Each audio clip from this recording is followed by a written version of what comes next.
Era uma noite quente dessas que o sertão conhece bem, quando nem o vento se atreve a soprar e o silêncio pesa feito pedra no peito. A lua cheia, pendurada no céu, clareava as casinhas de taipa de Riacho Seco, um povoado tão pequeno que nem aparecia direito nos mapas. Ali, no único posto de saúde que havia, por léguas e léguas, Zefinha fazia seu plantão noturno, como sempre fazia, com a dedicação de quem nasceu para cuidar dos outros. Zefinha não era dessas enfermeiras modernas, cheias de diploma e palavras difíceis. Ela tinha aprendido a profissão com a necessidade, com a vida, nos partos que ajudava a fazer, nas feridas que curava com ervas e remédios caseiros. Quando o posto foi construído, lá pelos anos 80, ela foi a primeira a ser chamada para trabalhar, porque todo mundo em Riacho Seco e nos povoados vizinhos conhecia a competência daquela mulher morena, de olhos pretos e mãos firmes. Naquela noite de agosto, Zefinha estava sozinha. A outra enfermeira tinha pegado uma gripe daquelas brabas e ficou em casa, e o médico só aparecia 2 vezes por semana. O posto era simples, uma salinha de espera com bancos de madeira, um consultório pequeno, uma sala de curativos e, nos fundos, 2 quartos com 3 camas cada um para quando aparecia algum doente que precisava ficar de observação. Tava tudo calmo quando, lá pelas 10 da noite, Zefinha ouviu um barulho de um motor velho roncando na estrada de terra. Era uma caminhonete velha, dessas que mais fumaceira solta do que anda, que parou na porta do posto, levantando uma nuvem de poeira vermelha. Disseram 3 homens, todos com chapéu de couro e roupas sujas de estrada. "Boa noite, dona Zefinha", disse o mais velho, que ela reconheceu como sendo Severino, um vaqueiro que morava lá para as bandas de Olho d'Água do Padre, um lugarejo ainda mais distante. "A senhora precisa ajudar a gente com um caso muito sério." Zefinha se levantou da cadeira onde estava cochilando e foi até a porta. "Que foi que aconteceu, seu Severino?" "É meu sobrinho, dona Zefinha, o Expedito. O menino tá muito mal. A gente vinha de viagem, voltando de uma feira em Patos, quando ele passou mal na estrada. Tá com uma febre dos infernos e nem tá reagindo mais direito." Os outros 2 homens já estavam tirando um corpo da caçamba da caminhonete. Era um rapaz jovem, devia até uns 20 e poucos anos, magro feito um espeto, com a pele amarelada e os lábios roxos. Estava enrolado numa manta velha e parecia não ter consciência de nada. "Tragam ele para dentro, rápido", disse Zefinha, abrindo caminho. Eles carregaram o rapaz até um dos quartos do fundo e o deitaram numa das camas. A luz fraca do lampião a querosene, porque a energia tinha caído com a última chuva e ainda não tinham consertado, deixava tudo com um aspecto ainda mais sinistro. Zefinha se aproximou do paciente e colocou a mão na testa dele. Tava gelado feito barro molhado, não quente como deveria estar se tivesse febre. "Severino, você disse que o menino tá com febre?" "Tava, dona Zefinha. Tava queimando feito tição aceso, mas agora..."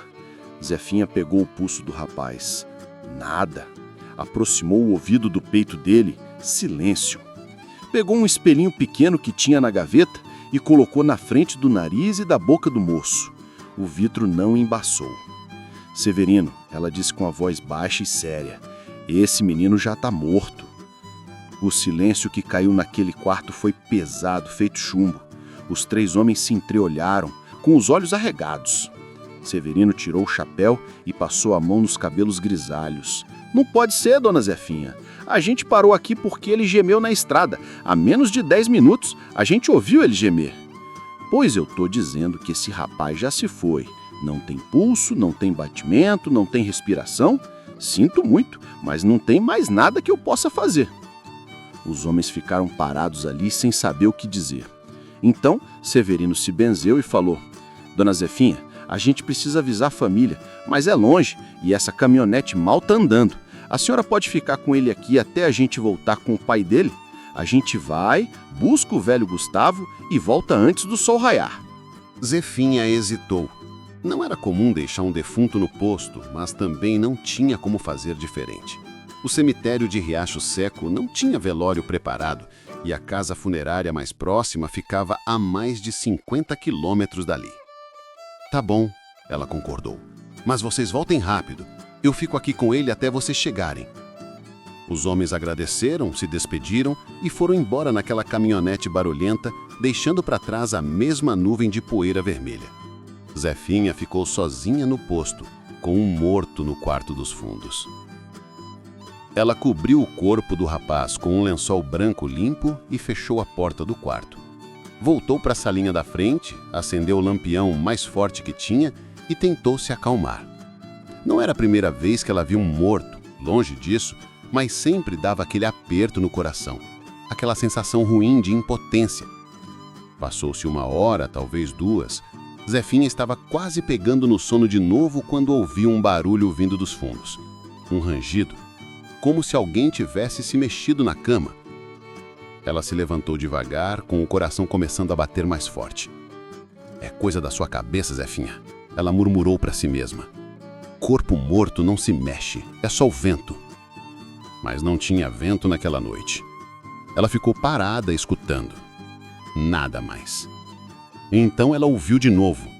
Dessa vez era como se alguém tivesse virado na cama. Um rangido longo do colchão velho. Zefinha pegou o lampião e caminhou devagar até o quarto. Parou na frente da porta fechada, com a mão tremendo. Respirou fundo e abriu. O corpo continuava lá, coberto pelo lençol na mesma posição. Tudo parecia normal. Ela entrou no quarto, levantou o lampião para iluminar melhor e se aproximou da cama. Devagar, muito devagar, ela puxou o lençol para ver o rosto do rapaz. Os olhos dele estavam abertos. Zefinha deu um pulo para trás, quase derrubando o lampião. O coração dela disparou feito cavalo assustado. Mas o rapaz não se mexeu. Os olhos estavam abertos, vidrados, olhando para o teto sem piscar. Aqueles olhos sem vida, sem brilho, sem alma. Jesus Cristo! Ela sussurrou, fazendo o sinal da cruz. Os olhos se abriram com o rigor mortis. É só isso, é natural. Ela sabia que acontecia, às vezes. Os músculos relaxavam ou os olhos podiam se abrir. Ela já tinha visto antes. Com a mão tremendo, ela tentou fechar as pálpebras do rapaz, mas elas não queriam ficar fechadas. Então ela pegou 2 moedas que tinha no bolso do jaleco e colocou sobre os olhos dele, como faziam os antigos. Cobriu o rosto de novo com o lençol e saiu do quarto, fechando a porta com cuidado. Voltou para a sala da frente e tentou se acalmar. Acendeu um cigarro de palha que sempre carregava para momentos de nervoso e ficou olhando para a porta fechada do quarto lá nos fundos. O silêncio era ensurdecedor. Só se ouvia o cri-cri dos grilos lá fora e de vez em quando o pio de uma coruja no cajueiro do quintal. Mais uns minutos se passaram, talvez meia hora. Zefinha estava começando a relaxar quando ouviu de novo. Dessa vez não era um rangido. Era um som diferente, como se alguém tivesse respirando. Uma respiração pesada, lenta, chiada. Não, ela disse em voz alta para si mesma. Não pode ser. Eu verifiquei, ele está morto. Mas o som continuava, era inconfundível. Uma respiração, vinda do quarto dos fundos. Zefinha se levantou com as pernas bambas, pegou o lampião de novo e caminhou até a porta. Dessa vez ela abriu sem hesitar, porque uma parte dela, a parte que era enfermeira, que era cuidadora, estava pensando: e se eu errei? E se ele está vivo e precisa de ajuda? Abriu a porta e levantou o lampião. O lençol tinha sido retirado do rosto. As moedas tinham caído no chão. E o rapaz estava deitado ali, com os olhos abertos, olhando diretamente para ela. E ele sorriu. Não foi um sorriso normal, não. Foi um sorriso errado, torto, largo demais, mostrando dentes que pareciam sujos de terra. Os lábios rachados se abriram devagar e aquele sorriso impossível se desenhou no rosto amarelado. Zefinha sentiu as pernas fraquejarem. Quis gritar, mas a voz não saiu. O rapaz continuava ali imóvel, apenas com aquele sorriso terrível no rosto, os olhos vidrados fitando ela sem piscar. Quem é você? Ela conseguiu sussurrar. A boca do rapaz se mexeu. Devagar, com dificuldade, como se tivesse enferrujada. E saiu uma voz. Mas não era uma voz de gente viva.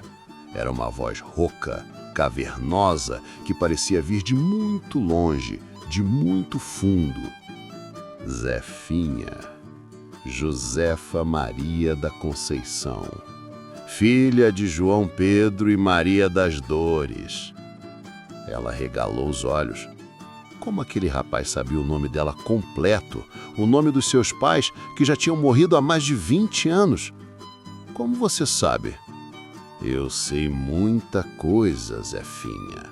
Eu sei que você tem 3 filhos. Eu sei que você perdeu um bebê quando tinha 18 anos. Eu sei que você tem um tumor crescendo no peito esquerdo e não contou pra ninguém porque tem medo. Zefinha levou a mão ao peito instintivamente. Era verdade. Ela tinha sentido o caroço há uns 2 meses, mas estava com medo de ir no médico, com medo de confirmar o que já desconfiava. Você não é o Expedito, ela disse, com a voz trêmula. O que você é? O sorriso ficou ainda maior. O corpo na cama começou a se sentar, muito devagar, com movimentos estranhos, quebrados, como se fosse um boneco sendo puxado por cordas invisíveis. Quando ficou sentado, a cabeça tombou para o lado de um jeito que nenhuma pessoa viva conseguiria fazer. Eu sou aquilo que vem quando chamam, aquilo que veste os corpos que ficam vazios, aquilo que anda na noite do sertão procurando quem ainda não está pronto para ir. Senhor, tenha misericórdia, Zefinha murmurou, recuando até encostar na parede. Você é um espírito ruim, um demônio. Demônio? A coisa riu, e a risada era como vidro sendo quebrado. Eu sou mais antigo que os demônios, Zefinha. Eu estava aqui antes dos padres chegarem com suas cruzes. Eu estava aqui quando os índios cantavam para a lua. Eu sou a coisa que espreita nas catingueiras secas. Eu sou o que faz os cachorros uivarem à noite. Eu sou o motivo pelo qual vocês trancam as portas quando escurece. O corpo se levantou da cama. As pernas tremiam, mas ele ficou de pé. A roupa estava rasgada em alguns lugares, e Zefinha podia ver que tinha terra grudada na pele, como se ele tivesse sido desenterrado. Por que você veio aqui? O que você quer de mim? Eu não vim aqui por você, Zefinha. Eu vim porque esse corpo me serviu. O rapaz já estava morrendo quando subiu na caminhonete. O coração dele parou na estrada, mas ainda tinha um restinho de calor, um fiapo de vida se apagando. Foi fácil entrar, foi fácil usar. E o que você quer fazer com esse corpo? Ah, Zefinha, você sabe o que eu quero. Eu quero o que todo mundo quer. Eu quero viver, nem que seja por uma noite. Sentir o vento na pele, ouvir os sons, andar sobre as estrelas. Você não entende o que é ficar no vazio, no nada, no silêncio eterno? A criatura deu um passo na direção dela. Zefinha correu para fora do quarto e trancou a porta. Do outro lado, ela ouviu a coisa rir. Você acha que uma porta vai me segurar, Zefinha? Mas Zefinha não ficou esperando para ver. Ela correu até a frente do posto e pegou o terço que sempre carregava na bolsa. Era o terço da mãe dela, benzido pelo padre Cícero em Juazeiro muitos anos atrás. Ela começou a rezar com a voz trêmula, mas firme. Santa Maria, Mãe de Deus, rogai por nós pecadores, agora e na hora da nossa morte. Ouviu um estrondo vindo dos fundos. A porta do quarto tinha sido arrebentada. Passos lentos, arrastados, começaram a vir pelo corredor. Zefinha continuou rezando mais alto. Pai nosso que estás no céu, santificado seja vosso nome. A criatura apareceu na entrada da sala. O corpo do rapaz estava todo torto, com o pescoço virado de um jeito impossível, os braços pendurados de forma estranha. Mas ele continuava andando, se arrastando, vindo em direção a ela. Você não funciona comigo, Zefinha. Eu não sou dos que têm medo de santos e padres. Eu sou mais antigo, muito mais antigo. Zefinha olhou em volta desesperada, procurando alguma coisa que pudesse ajudar. Então seus olhos pousaram no lampião aceso em cima da mesa. Fogo. O fogo sempre foi a purificação. O fogo era o que havia de mais sagrado. Ela pegou o lampião e jogou no chão, bem entre ela e a criatura. O querosene se espalhou e as chamas subiram rápido, criando uma barreira de fogo. A criatura parou, olhou para as chamas e, pela primeira vez, Zefinha viu algo no rosto dela que não era zombaria. Era medo. Esperta, mas fogo não vai queimar para sempre. E quando apagar, eu ainda vou estar aqui. Pode ser, mas eu não vou deixar você sair daqui e fazer mal a ninguém. Esse corpo não é seu. Você não tem direito de usar ele. Direito? O que é direito? Esse corpo estava vazio. Ninguém estava usando. Por que eu não posso usar? Porque ele vai ter um enterro digno. Porque a família dele vai chorar por ele. Porque mesmo morto, ele merece respeito. As chamas começavam a diminuir. A criatura observava, esperando, e Zefinha sabia que tinha pouco tempo. Ela continuou rezando, mas dessa vez não era só palavras decoradas, era uma conversa de verdade. Minha Nossa Senhora, Mãe que protege os aflitos, que guia os perdidos, que acolhe até os piores pecadores, me ajude, me dê força, me mostre o que fazer. E foi aí que ela se lembrou. Uma história que a vovó dela contava lá dos tempos antigos sobre espíritos ruins que entravam em corpos vazios, sobre como prendê-los. Não era com reza, não era com fogo, era com sal grosso e terra santa. Zefinha correu até a cozinha do posto. Tinha um pote de sal grosso lá, aquele que ela usava para fazer soro quando aparecia criança desidratada. E tinha uma garrafa pequena com água bendita que o padre tinha deixado na última visita dele para benzer os doentes. Ela voltou para a sala. As chamas estavam quase apagadas. A criatura já estava dando passos para frente, atravessando as brasas que restavam. O corpo do rapaz estava começando a ficar queimado nos pés, mas a coisa dentro dele não parecia sentir dor. Acabou o truque, Zefinha. Não tem mais nada para me segurar? Tenho sim, ela disse e jogou o sal grosso em volta da criatura, fazendo um círculo completo. Depois, jogou água bendita por cima do corpo. O efeito foi imediato. A criatura soltou um grito que não era humano. Era um som que vinha de algum lugar profundo e escuro, um som que fez Zefinha tampar os ouvidos. O corpo do rapaz começou a tremer violentamente, a se bater. "O que você fez? O que você fez?" a coisa gritava. "Eu te prendi. Sal grosso absorve o ruim. Água bendita purifica. Você não pode sair desse círculo. Você não entende. Se eu não sair desse corpo antes do sol nascer, eu vou ficar presa nele para sempre. Vou apodrecer junto com a carne. Vou virar nada. Então é melhor você sair logo dele." "Eu não posso." "Não, sem ter para onde ir.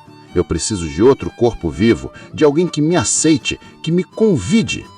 "Pois aqui não tem ninguém te convidando. E você vai ficar aí presa até amanhecer.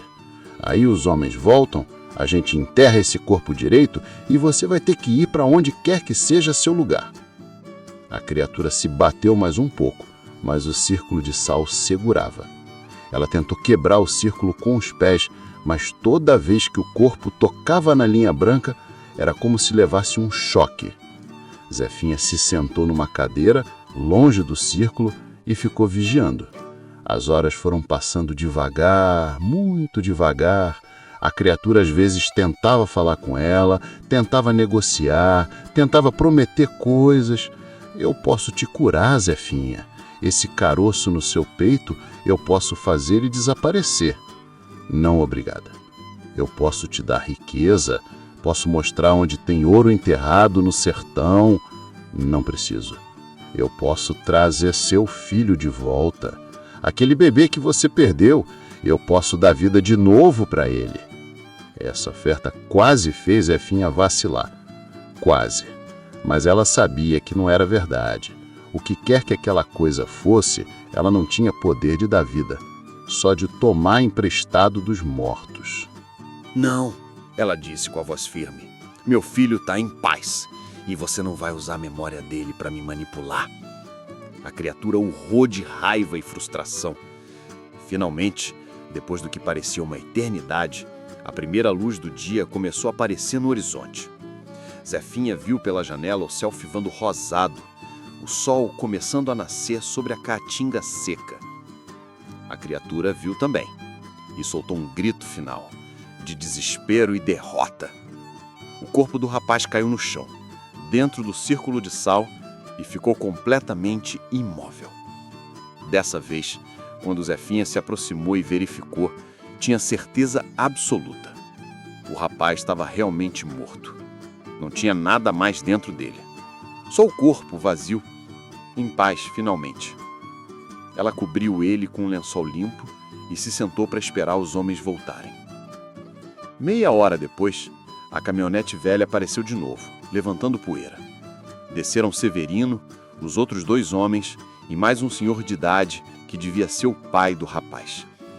Eles entraram com os olhos vermelhos de choro.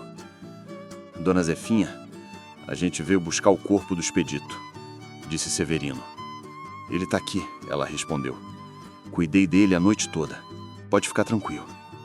O pai do rapaz entrou no quarto, viu o filho deitado na cama e começou a chorar. Zefinha deixou ele ter seu momento. Não contou nada do que tinha acontecido. Não ia adiantar. Ninguém ia acreditar mesmo. Eles levaram o corpo embora. Zefinha limpou o posto, varreu o sal do chão, apagou os restos de fogo. Quando a outra enfermeira chegou para substituir ela, tudo estava normal. E aí, Zefinha, como foi a noite? Perguntou a colega. Tranquila, ela respondeu. Nada demais. Ela foi para casa, tomou um banho demorado e dormiu o dia inteiro. Quando acordou, já era fim de tarde. Ela fez um café e ficou sentada na varanda, olhando o sol se pôr sobre o sertão. Naquela mesma semana, ela marcou consulta com um médico e fez os exames do caroço no peito. Era câncer, sim, mas pegaram cedo. Com o tratamento, ela se curou.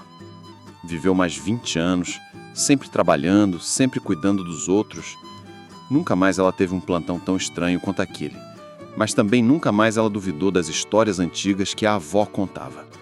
Porque ela sabia agora que tinha coisas nesse mundo, e principalmente nesse sertão velho e cheio de mistérios, que a gente não consegue explicar. Coisas que andam na noite.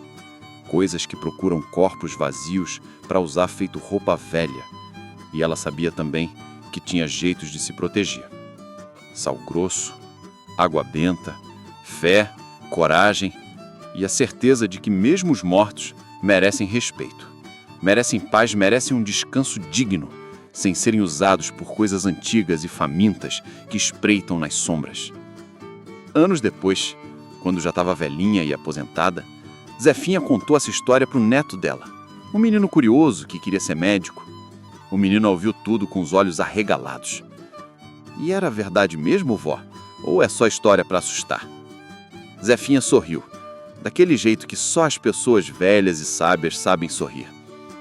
Pegou a mão do neto e colocou no próprio peito, do lado esquerdo, onde tinha uma cicatriz pequena da cirurgia do câncer. Meu filho, tem coisas nesse mundo que a ciência explica, e tem coisas que a ciência não alcança. Eu aprendi a respeitar as duas. E aprendi também que, às vezes, o que parece morto nem sempre está em paz. E o que parece vivo nem sempre está vivo de verdade. Por isso, quando você for médico, lembra sempre: trate seus pacientes com respeito, vivos ou mortos, porque a gente nunca sabe direito o que está acontecendo, além do que nossos olhos podem ver. O menino acenou com a cabeça, sem entender completamente, mas guardando aquelas palavras no coração. E lá no sertão, quando a noite cai e o silêncio pesa, os velhos ainda contam a história da enfermeira que cuidou de um paciente que já estava morto. E quando contam, eles baixam a voz, olham para as sombras e fazem o sinal da cruz. Porque o sertão é assim. É terra de mistérios, de assombrações, de coisas que a razão não explica. É terra onde os vivos e os mortos às vezes se misturam, onde as fronteiras entre um mundo e outro são finas feito teia de aranha. E todo mundo que mora no sertão sabe.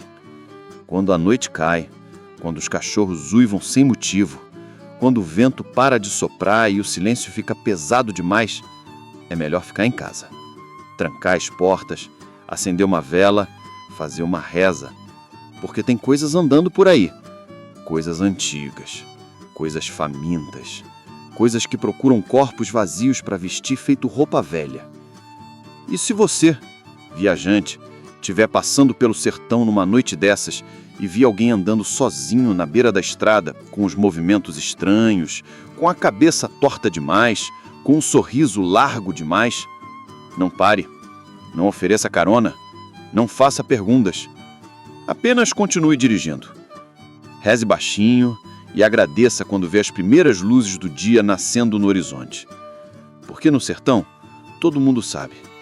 Há coisas que é melhor não conhecer. Há histórias que é melhor não viver. Há encontros que podem custar muito mais que uma noite de sono perdida. E se você um dia encontrar Zefinha, já velhinha, sentada na varanda dela em Riacheco, e ela contar essa história para você, acredite. Acredite em cada palavra. Porque ela não está inventando, não está exagerando. Ela está apenas contando o que aconteceu. Naquela noite de agosto, quando cuidou de um paciente que já estava morto. E quando a coisa que habitava aquele corpo tentou ficar entre os vivos. E quando o dia nasceu e a coisa teve que voltar para o vazio, para o nada, para o silêncio eterno de onde nunca deveria ter saído. Essa é a história. E é verdade. Tão verdade quanto o sol que nasce todo dia sobre o sertão. Tão verdade quanto a sede que castiga a terra seca. Tão verdade quanto o medo que mora no coração de todo mundo quando a noite cai e as sombras ficam longas demais. Acredite se quiser. Mas se um dia você estiver sozinho, num lugar escuro, e sentir aquele arrepio na nuca, aquela sensação de que tem alguém te observando, mesmo não tendo ninguém por perto, lembre dessa história e corra. Para receber mais histórias empolgantes como essa, inscreva-se em nosso canal, clique no like e comente e ative o sininho.